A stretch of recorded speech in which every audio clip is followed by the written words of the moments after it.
So this phenomenon occurred with the death of James Rink, which is the most famous super soldier that like brought all of the people together.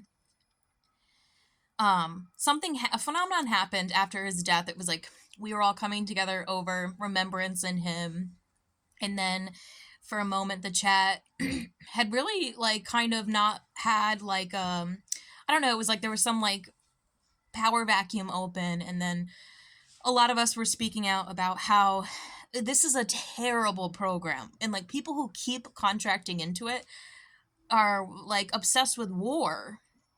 It's egomania. And we also learned, I think a lot of us knew it deep down, but it wasn't like really made apparent that there are two types of super soldiers.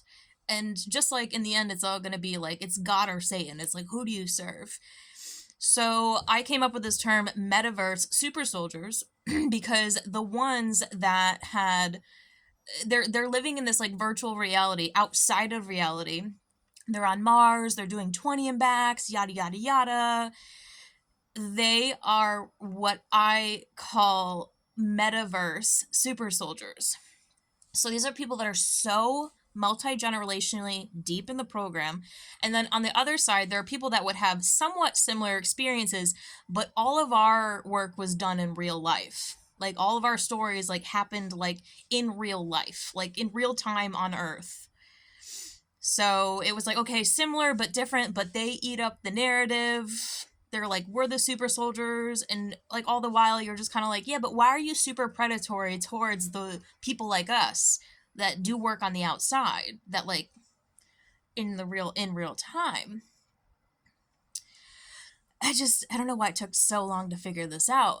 Even James Casbolt was on a recent interview at with Bob Osborne at his house, and he was talking about it. Someone asked him about a 20 and back, and he's like, no one ever talked about 20 and backs when I came out, so many years ago, 20 years ago. Like, he's like, no one talked, like, what? He's like, I don't really understand all these super soldiers that have, he's like, everything that I've done, he said, there is evidence, like there's like a scientific backing, there's evidence, there's proof, it's like real life stuff. He's like, everything I did was in real life.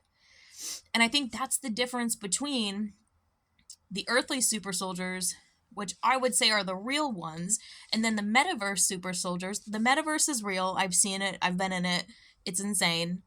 I had to see it. I had to experience it, not because I was a part of it, but I got invited in a few times to see and check it out. It's the metaverse super soldiers world. It's not reality.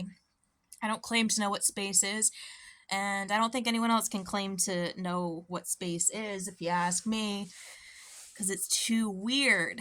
So we've been split into two. Now here's I waited way too long to say this, so I'll make it in a different video.